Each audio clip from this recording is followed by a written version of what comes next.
I stood near the stage in a sea of people dressed in tailored suits and cocktail dresses, holding a bouquet of white lilies and pink roses that were starting to feel absurd in my hands. Jenna always said she loved understated elegance. Flowers that weren't too loud or attention-seeking. The kind you'd imagine in a black-and-white film, she once told me. So that's what I brought. Classic, tasteful, thoughtful. I figured she'd like the gesture. The ballroom shimmered under chandeliers, the kind that cast warm golden light and made even nervous smiles look polished. Waiters in black vests glided between clusters of guests, offering flutes of champagne and delicate hors d'oeuvres on silver trays. Everything looked like it had been lifted straight from a magazine. Jenna was at the center of it all, poised, glowing, confident in that navy blue dress I hadn't seen before tonight. It hugged her in ways that didn't leave much to the imagination. I noticed a few glances from other men in the crowd, but I brushed it off. She looked incredible. Of course people noticed. That's why I was proud to be here, for her. Tonight was supposed to be about celebrating her promotion. Senior partner at Hartley & Knox, one of the top firms in the city. She'd worked her ass off to get here, staying late most nights, flying out on weekends for client development. I believed every word of it. I encouraged it. Hell, I probably packed half those carry-ons myself. So when she stepped up to the microphone, thanking the firm and everyone who stood by me during the long nights and early mornings, I clapped louder than anyone. I meant every clap. I really did. But it all started to fall apart the second she came off the stage. There was a crowd of colleagues waiting to congratulate her, and I stood a few feet back, not wanting to intrude. I figured she'd spot me and come over. Instead, I saw her weave straight toward him, Matthew Cale, her boss, senior managing partner, the same guy whose name she dropped more and more lately. Matt wants this done by Tuesday. Matt's flying in from DC. Matt thinks I'm ready for more responsibility. I never thought much of it. Until now. The two of them embraced in a way I couldn't unsee. His hand lingered on her waist, low, not respectful. She leaned into him with a softness that didn't belong in a professional setting. Her hand, delicate and deliberate, rested on his chest like she was familiar with the shape of it. I watched her lips part into a laugh, and she tilted her head just enough to make it feel flirtatious. She looked so at ease with him, like this wasn't the first time they'd stood that close, like she knew exactly how far she could go in public without crossing the invisible line. And then she saw me. Her eyes flicked toward mine. Not long, just a second. But in that second, something inside me shifted. She didn't look guilty, didn't pull away, didn't even flinch. If anything, she gave me a small, casual smile, like I was just some guy at the party holding flowers for a woman who wasn't really his anymore. That was the moment I stopped feeling like a husband and started feeling like an outsider in my own life. I walked up, slower than I meant to, and she finally stepped away from him, placing a hand on my arm. "Logan," she said brightly, kissing my cheek. "Did you see the speech?" I nodded. I didn't trust my voice yet. "Oh," she added, spotting the bouquet. "These are beautiful. Thank you, babe." Babe. That word had started to feel automated in recent months. Like a password she used to access the relationship when she needed it. She turned back to Matt for a second, just a second too long, and then back to me. "Come meet some of the partners," she said, guiding me through the crowd with a hand on my back, but I felt her fingers slip away too quickly. The rest of the evening was a blur of handshakes, polite nods, and tight smiles. I played the role of supportive husband. I told people how proud I was.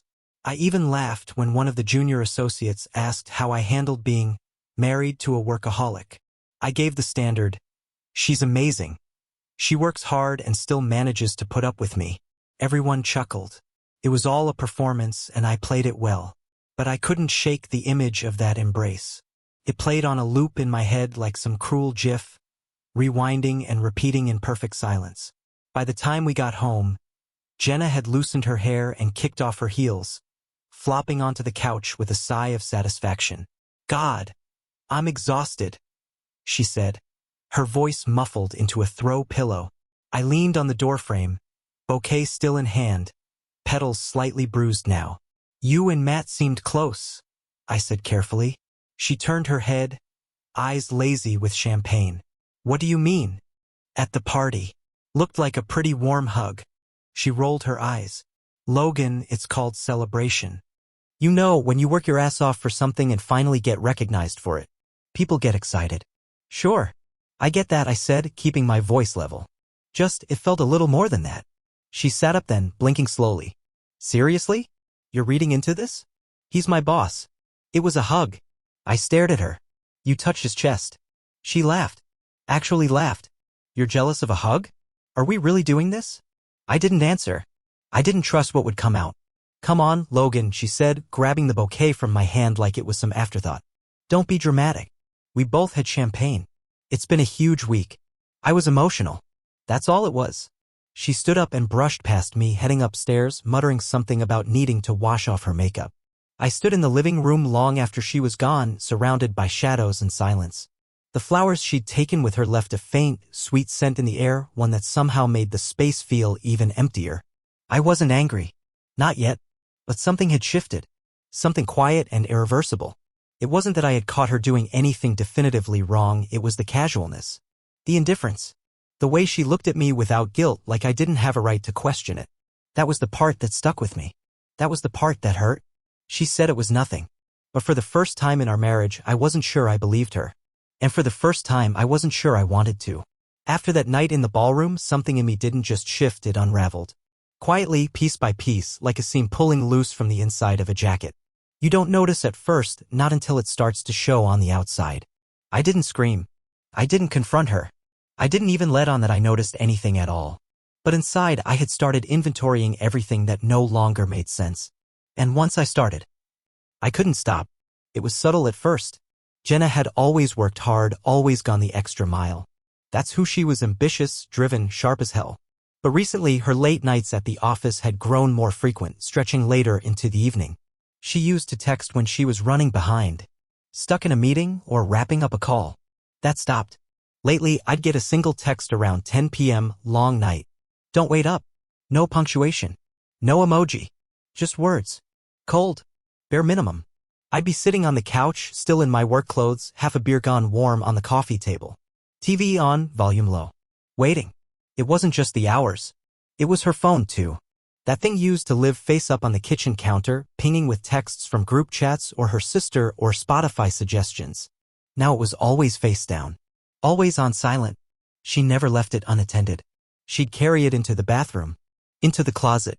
Once I walked into the room and caught her switching apps so quickly it looked like muscle memory.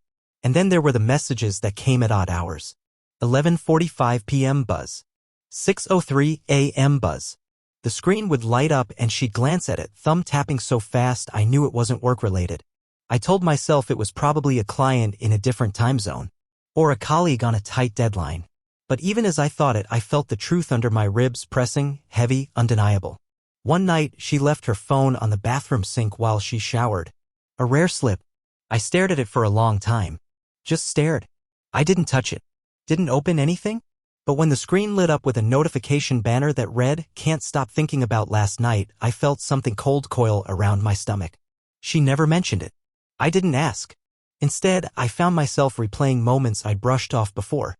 Like the earbuds. She and I had different models. I'm a cheapo wired guy, she liked her wireless ones with the white stems. But one afternoon, while cleaning the junk drawer in the kitchen, I found a second pair. Black, sleek, and definitely not mine. They were in a little case with a smudge of thumbprint on the front. When I asked her about them, she barely looked up from her laptop. Oh, those? Probably a client's. I think Matt left them here after a video call once. Matt was in our house? I asked. She blinked, then nodded slowly like she hadn't expected me to ask. Yeah, I told you. We had to present something together last month. Remember? I didn't remember. But I let it go. Then there was the perfume. Jenna has a sensitive nose. Always said strong perfumes gave her headaches. For years, she wore nothing but a soft vanilla scent she ordered online. But suddenly, out of nowhere, she started wearing something new. Sharper. Muskier. I asked her about it once and she smiled. Do you like it? She asked, holding her wrist out. I sniffed it. It didn't smell like her. It didn't smell like us. I thought the kind gave you migraines, I said. I guess I grew out of it, she shrugged. Maybe that was true. People change. Preferences shift. But the perfume wasn't for me. She never wore it on date nights. Never sprayed it before we went to dinner or a friend's party.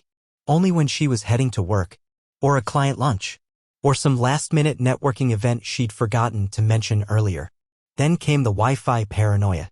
We'd always had a running joke about our terrible internet. I handled all the tech stuff, modem, routers, IP settings. She didn't care. But lately she'd grown oddly interested in what was connected to the network. One night she asked if I could set up a new password just in case. Another time I found her in the router settings menu, squinting like she was trying to decipher some code. "What are you doing?" I asked. She jumped. "Just checking something.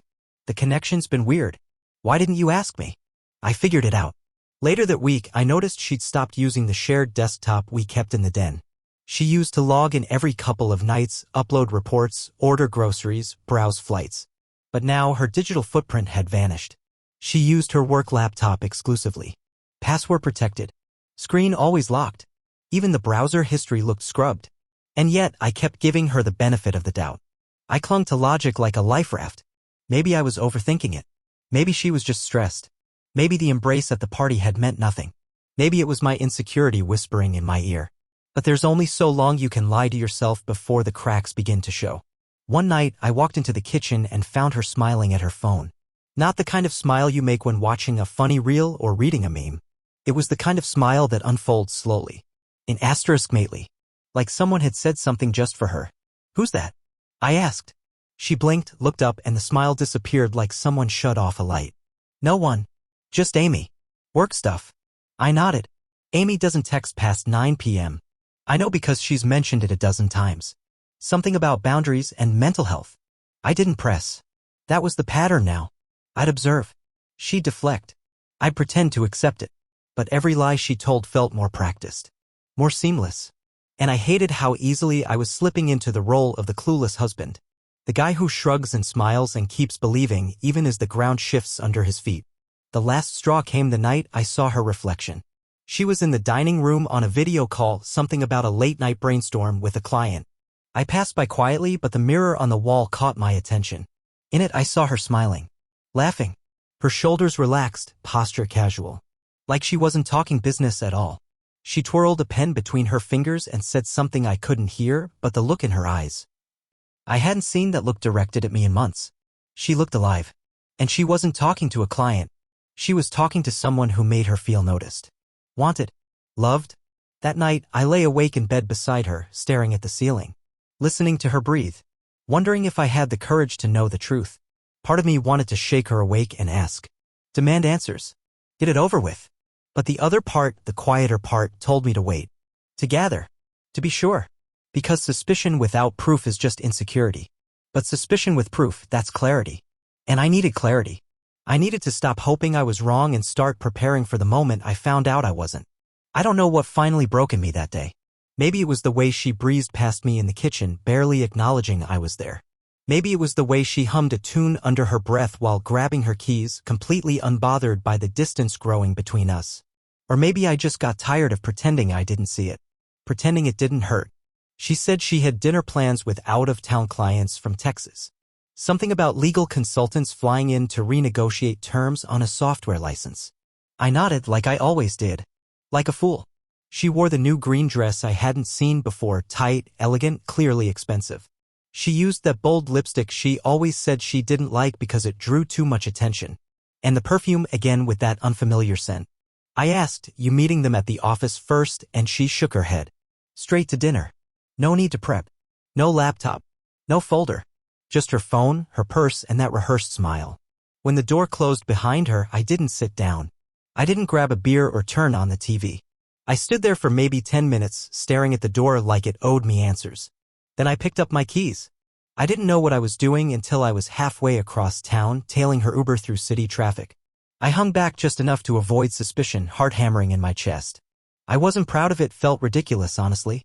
But when you've been gaslit for months, when your gut's been screaming into a void no one hears, you stop worrying about pride. You want truth. And the truth was sitting at a window table on the second floor of a downtown bistro Jenna once said was too pricey for client dinners. I parked across the street. From my angle, I had a perfect view into the glowing room framed by brick and ivy. There she was, backlit by soft amber light, leaning across a table set for two. And across from her, in a tailored charcoal suit, sat Matthew Cale, her boss.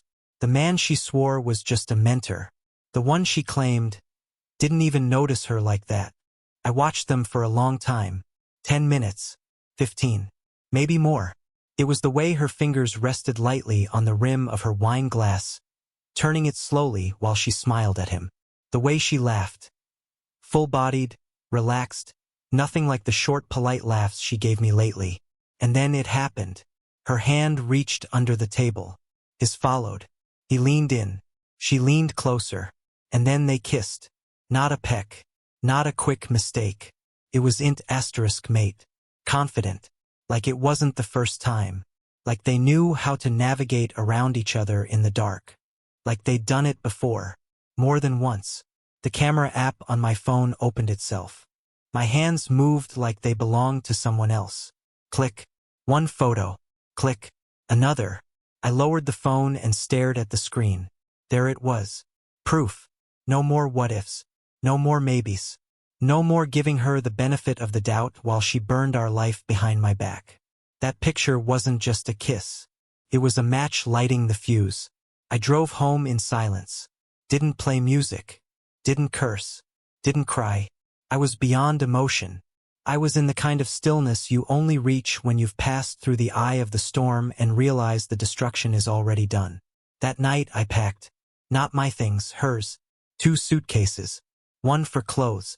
One for everything else she could live with but I couldn't live seeing anymore. Jewelry. Hairbrush. Charger. That extra pair of running shoes she kept by the door but never used. All of it. The hardest part was taking down the photo of us in Paris. That stupid cliché *T of us on the bridge, holding hands and laughing like we were in a travel ad. I stared at it for a moment, then placed it face down on the hallway table. I couldn't bring myself to throw it away. Not yet. Next, I wrote the letter. Not a rant. Not a scream on paper. Just a single page. Typed, not handwritten. Straightforward. Clean. Final. Jenna, I saw you. I know. I won't ask you to explain. I won't invite another lie into this house. Your key no longer works. Your things are outside. If there's anything left you want, let me know, and I'll leave it on the porch. We both know this marriage ended long before tonight. I just didn't want to see it. But now I do. And I'm done. Logan. I printed it, folded it once, and sealed it in an envelope. I placed it gently on top of the suitcases. Then I changed the locks. I slept in the guest room that night. Not because I was trying to make a point, but because I couldn't lie in that bed anymore. Not after what I'd seen. Not in sheets that still smelled faintly like her new perfume. I didn't hear her come home. Only noticed the silence stretching too long past dawn. When I finally walked out to the front door around 7 a.m., the suitcases were gone. The envelope was still on the welcome mat. Open but neatly folded. No note in return. No text. No voicemail. Just absence. And you'd think that would hurt. But it didn't. What hurt more was how easy it had been for her to walk away. For a few days I said nothing to anyone. Not friends. Not family. Not even co-workers. I moved through the world like a man in a slow-motion dream, seeing everything with too much clarity. It was like waking up from years of wishful thinking. And everything looked different. Everything felt lighter. Like my body had been carrying her betrayal long before I had the evidence to name it. People asked where Jenna was. She's traveling, I said. Technically true. Just not in the way they assumed. The first person I told was my brother Nate. We were sitting at a dive bar, 2 beers in, watching a football game neither of us cared about. She cheated, I said flatly. Nate turned his head slowly, not in shock but in recognition. You're sure? I watched it happen. He didn't say anything for a long time. Just stared at the screen like the answers might be hidden in the score. Then, I'm sorry, man. I nodded. Yeah. You okay? No, I said. But I will be. And for the first time, I believed it. That weekend, I boxed up the rest of her things. The scarf she left in the hall closet. The half-used skincare bottles in the bathroom. I didn't throw anything. Didn't smash anything. I wasn't angry. I was methodical. I was done. The hardest part? Deleting our photos. I scrolled through years, birthdays, vacations, holidays, selfies taken in restaurants and bed and airports. I paused at a few, stared longer than I should have. But eventually I did it. Select all. Delete. Empty trash. Gone. She didn't reach out. Not that week. Not the next. I expected a call. A long-winded message begging for a second chance. Some Hail Mary apology laced with half-truths and regret. But there was nothing. Maybe she thought I'd cave. Maybe she knew better. Maybe she never planned to say anything at all. Either way, it didn't matter anymore. The truth was out. The damage was done. And for the first time in months, I wasn't afraid of what came next. I was free. The funny thing about betrayal is how fast your emotions shrink down to a sharp point. People expect you to fall apart, to scream, cry, beg for answers. I did none of that. I didn't even feel rage. Just a cold, focused clarity. A stillness like the moment just before a blade drops. Jenna and her father, Harvey, thought they were cutting me out of my own life. But what they didn't realize was that I'd seen this kind of betrayal before. Just not in my marriage. In business, I'd lived it, and I'd learned. The day after Jenna left, I opened the drawer in my home office and pulled out a folder I hadn't looked at in 3 years. Buried inside were the original formation documents of LPH Digital, our company. Ours in name only. In practice, it was mine. I started it. I wrote the first 100,000 lines of code. I brought in the first 10 clients. Jenna and Harvey joined later, when the product was already live and the revenue just beginning to trickle in. They invested. I granted equity. We became a family business. But I never forgot the early days. The lean years. The way they once joked about me being the technical mule while they focused on strategy. That joke didn't sting then. It does now. 3 years ago we made a mistake, at least they thought it was a mistake. We hired a consultant to restructure the IP agreements and tighten the contracts for new client acquisitions. Harvey didn't bother reading the fine print. Jenna skimmed it, signed off with a wine glass in one hand.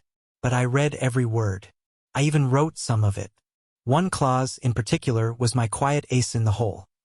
An amendment stating that all intellectual property produced by LPH Digital prior to October 17, 2022, remained the exclusive legal property of the originating party, in this case, me. Logan Price. It was a bureaucratic detail at the time, an internal footnote. No one questioned it because it looked like boilerplate. But now, that one line made me the sole owner of the company's core source code, platform logic, and client-side architecture. Every product we sold, every service we offered, every license we renewed, all of it originated in that codebase. Which meant they couldn't touch it without me. And if they tried to move forward without me, they'd be violating federal copyright law. That realization didn't come with relief. Came with resolve. I didn't want revenge. I wanted separation with leverage. So I began documenting. Every email from Jenna about new expansion plans. Every company Slack message where she and Harvey discussed next steps, without looping me in. I knew they were positioning Rick, our lead engineer and Harvey's old golfing buddy, as my replacement. I could feel it in the way Jenna stopped CCing me on investor updates. The way Harvey started scheduling executive reviews without inviting me. The way Rick started asking questions like, "So what would happen if we migrated the system to a third-party platform?" They thought they were being subtle. They weren't. I hired my own lawyer. Not a divorce attorney, not yet. A tech litigation specialist. Someone who understood IP warfare. Her name was Mariana. She had quiet eyes, steel in her voice, and the calm demeanor of someone who had destroyed bigger sharks than Harvey Knox. When I showed her the amendment, she didn't smile, but she nodded. "This," she said, tapping the page with one polished finger, "is everything." For the next 2 weeks, I let them play their little game. I acted clueless, detached. I let them send me less and less, while sending themselves more and more. Jenna stopped coming home altogether. She moved into a short-term rental downtown, claiming it was closer to the office during rollout season. She didn't know I had access to the back end of our server logs. I saw her logging into admin dashboards at 2 a.m. with Rick's credentials. I documented that too. Every breadcrumb, every keystroke, every conflict of interest. I wasn't building a case. I was building a wall they wouldn't see until it was too late. When Mariana and I had what we needed, I called for a board meeting. Technically, I didn't have to, but I wanted this to be public. I wanted them to see me at the table they thought they'd locked me out of. The meeting was scheduled for Friday, 9 a.m. at our headquarters. Everyone was there, Harvey in his smug navy blazer, Rick trying too hard in a tie that didn't match, and Jenna cool and professional in that same green dress I'd last seen her wear when she kissed her boss in full view of a restaurant window. They sat across from me like I was the problem to be handled. "Logan," Harvey said with a condescending tilt of the head, "we appreciate you coming in. I know things have been complicated, but we wanted to have an honest conversation about the company's future." Jenna folded her hands. "We're offering you a generous buyout. You'll keep your shares, of course. But operationally, we believe it's time to bring in a new CTO. Someone with fresh vision." Rick cleared his throat. "I've already been briefed on the roadmap. I think I can carry the torch forward with minimal disruption." I waited until they were done talking. Then I opened my folder. 5 pages. Each one a dagger. The first page, the IP amendment. The second, a summary of all proprietary modules created by me prior to October 2022. The third, the client contracts that tied their licenses to my code base specifically. The fourth, a cease and desist draft stating that any attempt to transfer or replicate those services without my consent would trigger immediate legal action. And the fifth, a forensic audit from Mariana's firm showing that Harvey had been routing company funds through fake vendors for at least 4 years. Shell companies, double-billed consulting fees, travel reimbursements for trips that never happened. It was all there, laid out in clean rows and damning decimals. The room went silent. Jenna's face drained of color. Harvey reached for the packet like it might explode. "Before you make any decisions," I said calmly, "I suggest you read everything." Slowly. Rick was already gathering his things. He didn't say a word. I looked at Jenna. She looked down. "You thought you were cutting me out," I said quietly. "But you never realized how much of this I built without you. You were so busy chasing titles that you forgot who wrote the software your firm was built on." Harvey finally spoke. This is a misunderstanding." "No," I said. "This is clarity." Over the next 48 hours, things moved fast. Harvey was suspended pending an internal investigation. Rick resigned. Jenna didn't show up to work Monday. The board, blindsided and desperate, voted unanimously to appoint me as Executive Director of Technology and Interim CEO until formal restructuring could begin. I didn't celebrate. I didn't gloat. I just showed up the next morning with coffee and a plan. I took back the seat they tried to erase me from. And I made damn sure the door behind me stayed closed. The first time I walked into the conference room after the fallout, it felt like stepping onto a battlefield the morning after a war, papers still in place, chairs pushed back like soldiers had fled, air thick with the echoes of what had been said. This was the room where it all happened. Where they tried to cut me out of the company I created, smiling across the table like they were doing me a favor. Now the room belonged to me again. Only this time, I wasn't just a co-founder or the CTO. I was the one calling the meeting. The agenda was simple: full financial disclosure, a forensic review of vendor contracts, and a reassignment of executive responsibilities. But everyone knew why they were really there. It was time to bury the old guard, and everyone wanted to know who would get their hands dirty. I arrived 5 minutes early. That used to be Jenna's thing: arrive first, control the room before it filled. I guess I learned from the best. I sat at the head of the table. My nameplate was already there, freshly engraved: Logan Price, Executive Director. I didn't ask for it. One of the new interns had it made after the board announcement. I appreciated the gesture even if the metal still felt too new. By 9:01 a.m. every seat was filled except for Jenna's. Harvey showed up looking smaller than usual. His tailored jacket still fit, but his shoulders didn't quite fill it out. The board's investigation was still underway, but everyone already knew the outcome. You don't siphon $500,000 through fake consulting firms and expect to keep your parking spot. Rick didn't show. He sent a formal resignation email the night after the last board meeting. No apology. No explanation. Just an attached document with the subject line, moving on. We didn't reply. As the room quieted, I stood. Thank you all for being here, I began, voice steady. Today's going to be uncomfortable, but necessary. I looked around the table. These were the same people who, just weeks ago, didn't bother CCing me on executive memos. Now they were watching me like students waiting for the syllabus that might decide their futures. I opened the presentation. First slide, dependency map.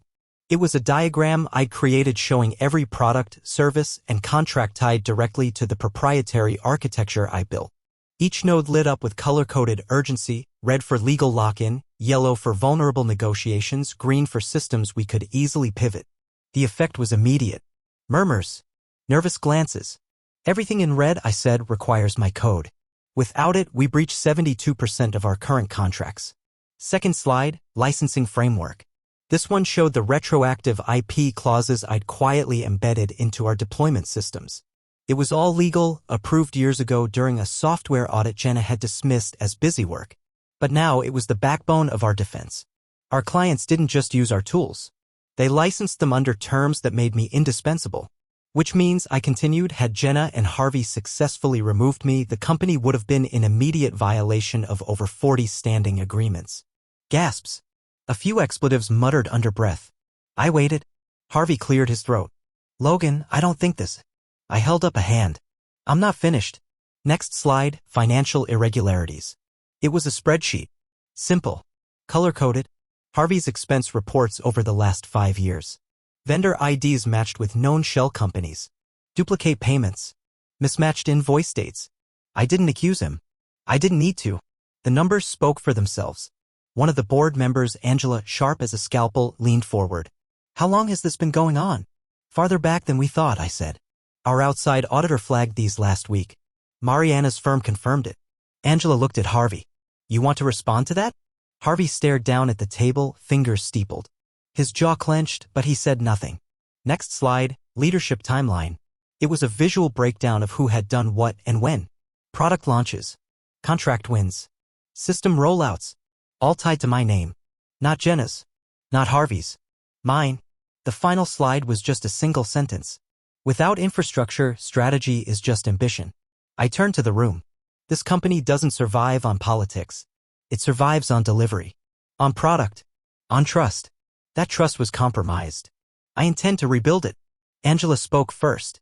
Are you willing to step into full operational leadership? I already have. The room fell quiet again. Then, one by one, heads nodded. We'll formalize it by vote, she said. And they did. Unanimously. Harvey stood before it was over. No speech. No defense. He walked out with his head low, papers tucked under his arm like they meant something. They didn't. The door closed behind him with a soft click. I sat back down. Not because I was tired, but because I could. The room exhaled. After the meeting, I walked through the halls like I was seeing them for the first time. The startup posters on the walls. The quotes about innovation and failure and grit. Jenna used to love those. She'd make interns memorize them during orientation. Now they looked hollow. I stopped by the glass doors leading to the dev wing. My team, my people, looked up and gave me a nod. Nothing dramatic. Just respect. I returned to my office. The name on the door had been updated. Another intern, probably. The desk was clean. Sunlight filtered through the blinds. I sat, opened my laptop, and started writing the memo that would go out company-wide that afternoon. It wasn't a flex. It was a reset. New leadership. New culture. New direction. I kept it brief. Professional. But every line carried a message. We're done playing games. Later that week, Jenna showed up. She didn't have an appointment. She wasn't on the visitor list. But she walked right through the lobby like she still had keys to the place. I got a message from reception. Jenna Knox is here to see you. Should I send her up? I hesitated. Then typed, send her to conference room B. I'll meet her there. When I walked in, she was already seated, back straight, legs crossed, phone face down on the table. Logan, she said, looking up. Jenna. She studied me for a long moment. You really did it. I didn't do anything. You handed me the playbook.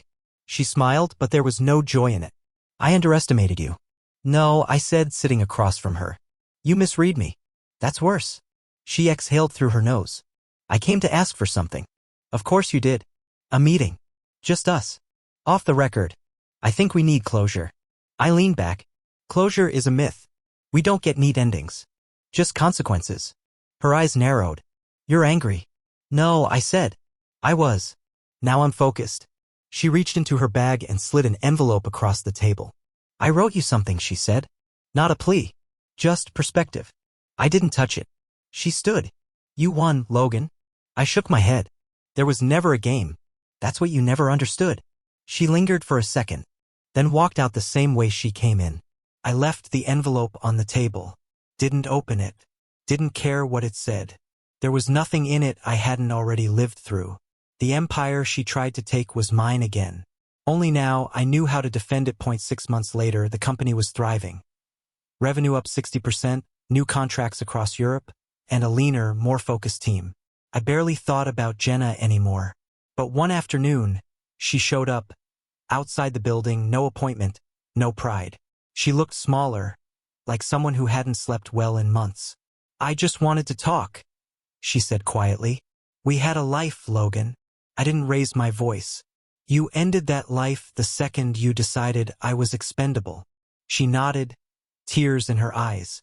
I didn't know what I was doing. I looked at her, and for the first time I didn't feel pain, just distance. You didn't just lose me. You lost the future you helped throw away. A year later, I stood in the corner office of LP Smart Networks, now valued at $120 million. We were expanding into Asia. I was dating someone new. Smart, grounded, and unafraid to challenge me without tearing me down. That morning, a message came in from Jenna, just her name in the preview. I didn't open it. I didn't need to. The story was over. The betrayal had ended long ago. And what remained? This life, this peace was mine. Not because I fought for revenge, but because I fought for myself.